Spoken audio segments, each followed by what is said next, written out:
بندوں کی تعداد بڑھانے کے بعد، اس کو پیک اپ کرنے کے بعد، انہیں جو آئینی ترامیم ہے جس کے وجود کے نتیجے میں یہ جوڈیشل کمیشن بنا ہے، جسٹس منصور علی شاہ صاحب اور جسٹس منیب اختر صاحب کا کل کے خط کے بعد یہ ثابت ہو چکا ہے کہ وہ کمیٹی جو کہ پریکٹس اینڈ پروسیجر ایکٹ کے تحت اور اس آرڈیننس کے تحت بنائی گئی تھی، اور انہوں نے یہ فیصلہ کر دیا کہ 26ویں آئینی ترمیم فل کورٹ کے پاس 4 تاریخ کو فکس کی جائے، لیکن 4 تاریخ کو فکس نہیں ہوئی اور 4 تاریخ کا دوسرا لیٹر آ گیا۔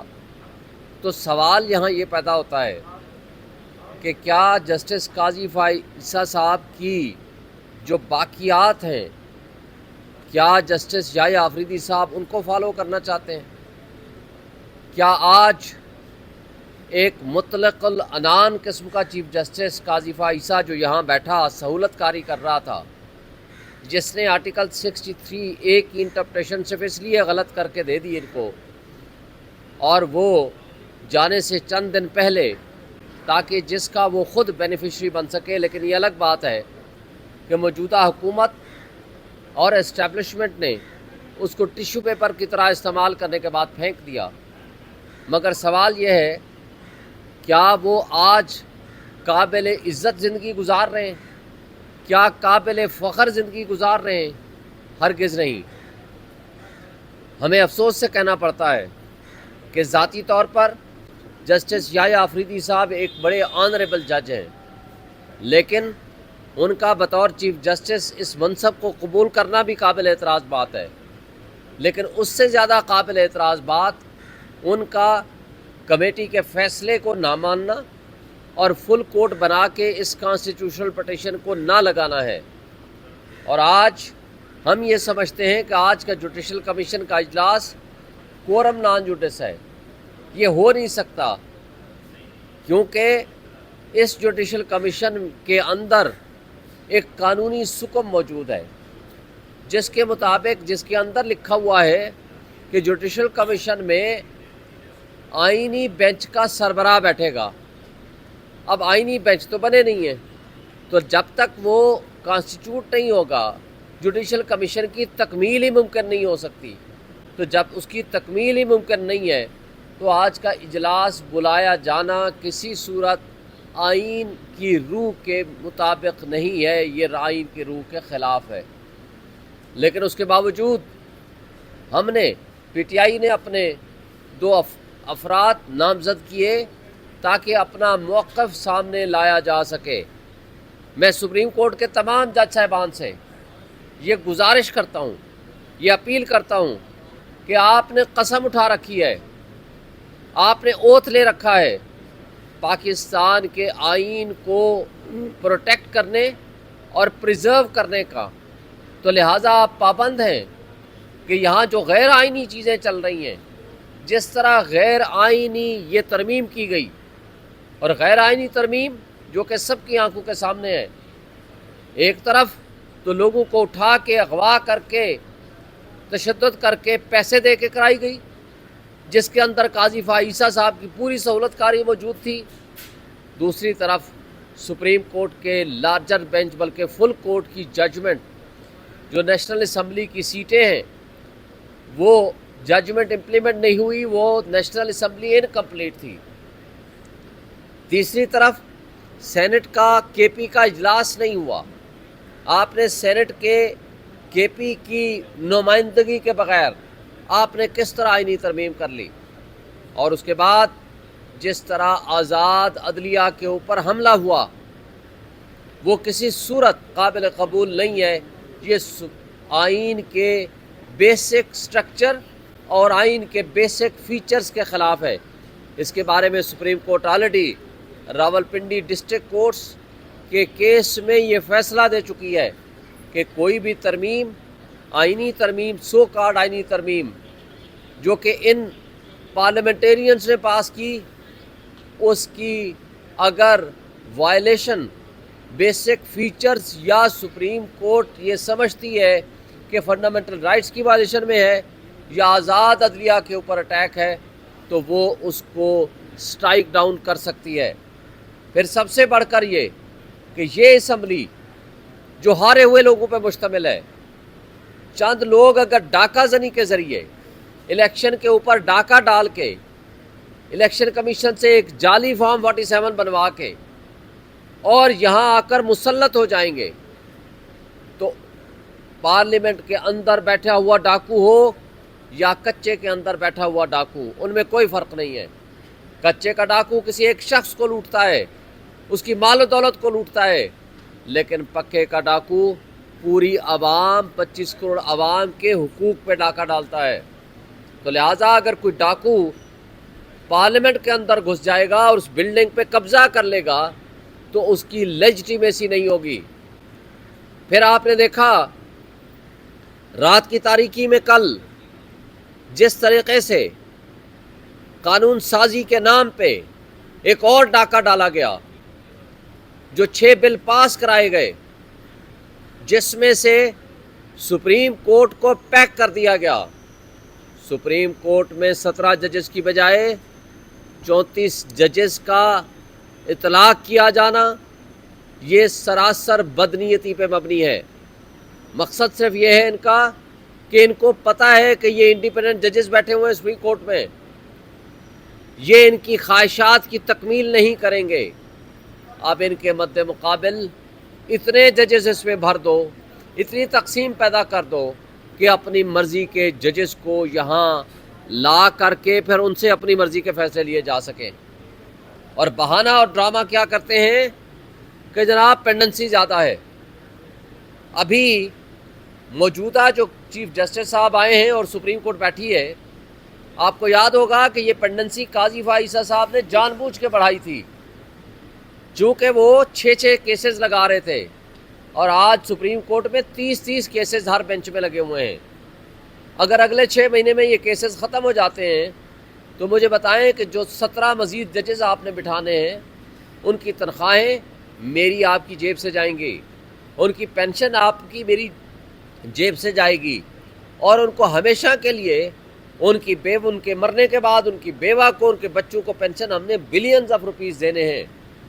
اور یہ پبلک ایکسچیکر کے اوپر بوجھ صرف ان کی خواہشات کی تکمیل کے لیے ہے۔ اگر ان کی نیت واقعتاً کیسز کم کرنے کی ہوتی تو پھر یہ سٹیک ہولڈر سے گفتگو کرتے، بات کرتے، سپریم کورٹ کو انوالو کرتے، ان سے پوچھتے۔ لیکن یہاں تو 55,000 کیس ہیں، ہائی کورٹس میں 13.5 لاکھ کیس ہیں، وہاں تو کچھ نہیں ہو رہا سوائے اسلام آباد ہائی کورٹ کے۔ اور اسلام آباد ہائی کورٹ کے بھی ان کی بدنیتی اس لیے ہے کہ سارے جج صاحبان سوائے ایک آدھ کے، ان کو پتہ ہے کہ وہ انڈیپینڈنٹ ججز ہیں۔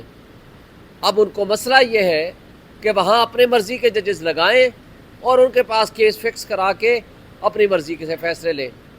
اور اسی طرح جو لوور جوڈیشری ہے، 22.5 لاکھ مقدمات ہیں ان کے پاس، وہاں تو ان کو کچھ نظر نہیں آتا، وہاں ججز کی تعداد بڑھائیں، تو لہٰذا یہ ایک فراڈ ہے جو یہ کرنے جا رہے ہیں۔ اور دوسری طرف چیف آف آرمی اسٹاف اور تمام سروسز چیف کی مدت ملازمت کو 3 سال سے 5 سال کر دیا گیا۔ پھر نہ صرف 3 سے 5 سال کیا بلکہ اس کو ایکسٹینڈیبل رکھا کہ اگلے 5 سال کے لیے بھی ان کی ایکسٹینشن ہو سکتی ہے۔ اور پھر اسی طرح جو 64 ایئرز کی ایج رکھی گئی تھی کہ 64 سال آخری حد ہوگی، اس کے بعد یہ ریٹائر ہو جائیں گے، اس کو بھی ہٹا دیا گیا۔ تو یہ میں سمجھتا ہوں کہ یہاں صرف سویلین مارشل لا نہیں، بدترین قسم کا مارشل لا لگانے کی انہوں نے سرٹیفکیٹ دے دیا ہے اس کٹ پتلی پارلیمنٹ نے، اس ڈاکے کے ذریعے وجود میں آنے والی اس پارلیمنٹ نے جس نے یہ ظلم 25 کروڑ عوام پہ کر دیا ہے۔ اب یہ بادشاہت ہے، یہ کنگ شپ ہے، سپر بادشاہ آپ نے بنا دیا ہے ایک ادارے کے سربراہ کو، بجائے اس بات کے کہ آپ پارلیمان کو مضبوط کرتے۔ آپ یہاں ملک کے بنیادی انسانی حقوق کی پامالی جو ساری دنیا کے سامنے ہو رہی ہے اس کے لیے کوئی آواز اٹھاتے، جو یہاں جمہوریت کا مطلب حق کے حکمرانی عوام کا ہونا چاہیے ان کو دینے کی بجائے آپ نے یہاں اپنے آپ کو کٹ پتلی ثابت کیا۔ نہ صرف آپ ہیں بلکہ آپ نے یہ ثابت کیا ہے۔ تو ہم سمجھتے ہیں کہ ان حرکتوں سے کبھی بھی نہ آپ اقتدار میں زیادہ دیر رہ سکیں گے اور نہ ہی عوام آپ کو اس کو قبول کرے گی۔ آخری جو انصاف کا فورم باقی بچ گیا ہے، آج یہ کٹ پتلی ان کے اوپر حملہ آور ہیں، اس سپریم کورٹ کے حملہ آور ہیں، تاکہ اپنے مرضی کا نظام انصاف قائم کر سکیں اور پھر ان کے ذریعے سے اپنی مرضی کے فیصلے لے سکیں۔ تو میں آپ کو وارن کرتا ہوں، اس کا نقصان سوائے انتشار کے، سوائے افراتفری کے، سوائے لوگوں کے اندر مایوسی پیدا کرنے کے کوئی فائدہ نہیں ہوگا۔ اب میں عوام سے مطالبہ کرتا ہوں کہ آپ اٹھیں، آپ اپنے حقوق کے لیے اٹھیں۔ آپ کا حق ہے کہ حق حکمرانی آپ کے پاس ہونا چاہیے، آپ اٹھیں، اس کو حاصل کریں۔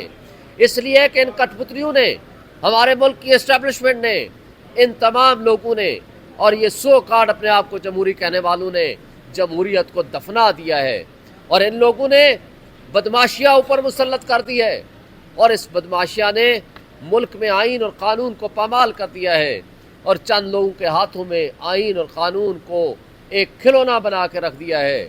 اب یہ نظام انصاف پہ حملہ آور ہیں اور انصاف کے نظام کو اپنی باندھی بنانا چاہتے ہیں، اور یہ جو ظلم ہوگا اس کے نتیجے میں کیا ہوگا؟ خانہ جنگی ہوگی، اس کے نتیجے میں موب جسٹس سسٹم ایوالو ہوگا، اور اس کے نتیجے میں انقلاب آئے گا، جو ان کے نہ اپنے گھر محفوظ ہوں گے لیکن نقصان ملک کا ہوگا۔ یہ لوگ تو ہیلی کاپٹرز اٹھائیں گے، ملک سے باہر بھاگ جائیں گے، لیکن میں عوام کو کہہ رہا ہوں اپنے حقوق کے لیے نکلیں اور اٹھ کھڑے ہوں۔ ابھی مجھے بتائیں، یہ آج سے 1 مہینہ پہلے جب انتظار پنجوتا نے عمران خان کے فوکل پرسن نے جس وقت یہ کہا کہ جی میں کنٹمپٹ آف کورٹ فائل کر دی کہ میں صبح پیش ہوں گا کنٹمپٹ آف کورٹ توہین عدالت کے لیے، کہ عمران خان کی ملاقاتوں پہ پابندی، بجلی بند، ان کی ایکسرسائز بند، باہر کوئی نہیں نکال سکتے، کوئی ملاقات نہیں ہو سکتی، تو اس کو شام کو اٹھا لیا گیا، اس اسلام آباد سے اٹھایا گیا۔ مجھے بتا دیں کدھر ہے CCTV کیمرے؟ اٹارنی جنرل صاحب نے آ کر کہا کہ جی 24 گھنٹے میں رہا ہو جائے گا، ٹریس ہو چکا ہے۔ پھر آپ نے جو اٹک میں ڈرامہ دیکھا، وہ جو پولیس ڈرامہ کر رہی ہے، وہ پوچھتا ہے پولیس والا کہ تمہارا نام کیا ہے؟ وہ ہے انتظار، وہ آگے سے خود کہتا ہے جی انتظار حسین صاحب ہیں۔ تو کیسے اس کو پتہ چل گیا تھا؟ یہ سارے ڈرامے بند کریں، اس ملک کو قانون اور آئین کے مطابق چلنے دیں، اس کو میاں مار مت بنائیں۔ آپ جب تک ملک میں رول آف لا قائم نہیں کریں گے، جب تک ملک میں جمہوریت قائم نہیں کریں گے، تو اسی طرح جو آج بلومبرگ کی رپورٹ آئی ہے، آپ کو پتہ ہے سارے دوستوں کو، آپ کا جو ٹیلنٹ ہے، آپ کا جو پڑھا لکھا نوجوان ہے، یا وہ ملک چھوڑ کے چلا گیا ہے یا وہ ملک چھوڑ کے بھاگنا چاہتا ہے، اور آپ کا سرمایہ کار آپ کا پیسہ یہاں سے لے کے ملک سے باہر بھاگ رہا ہے۔ خدا کے لیے اس ملک کے 25 کروڑ عوام پہ ترس کھائیں اور یہاں لوگوں کو رہنے کا حق دیں اور اس ملک کو رہنے کے قابل بنائیں۔ شکریہ۔ جی سوال تھا آپ کا۔ اچھا شعیب شاہین صاحب یہ بتائے گا کہ آج جو جوڈیشل کمیشن کا اجلاس ہو رہا ہے اس میں کیا پاکستان تحریک انصاف شامل ہوگی، اور اگر شامل ہوتی ہے تو پھر عمران خان کا جو بیانیہ تھا 26ویں آئینی ترمیم کے اوپر کہ ہم اسے نہیں مانتے، تو اس کو ایکسیپٹ کرنے کے متبادل نہیں؟ دیکھیں، ہم آپ کو ایک بات بتانا چاہتے ہیں، ہم آج اس لیے شامل ہو رہے ہیں کہ وہاں ہم اپنا آبجیکشن ریز کر سکیں۔ آپ کا سوال دوسرا ہوگا کہ پھر ہم پارلیمانی پارٹی میں کمیٹی میں کیوں نہیں بیٹھے تھے جو چیف جسٹس کی تعیناتی کر رہی تھی؟ دیکھیں، پارلیمانی کمیٹی کے اندر ہمارے 3 ووٹ تھے اور وہاں 3/4 میجارٹی سے فیصلہ ہونا تھا۔ 8 بندے گورنمنٹ کے، پیپلز پارٹی اور MQM اور مسلم لیگ نون کے آلریڈی بیٹھے ہوئے تھے، فیصلہ ان کے ہاتھ میں تھا، انہوں نے کیا۔ کامران مرتضیٰ گیا، اس نے آبجیکشن کیا، کیا ہوا؟ وہ آلریڈی فیصلہ کر چکے تھے، تو ہم نے اس کو نہیں قبول کیا کہ ہم نہیں جائیں گے۔ لیکن ہم اس میں انڈر پروٹیسٹ بیٹھ رہے ہیں۔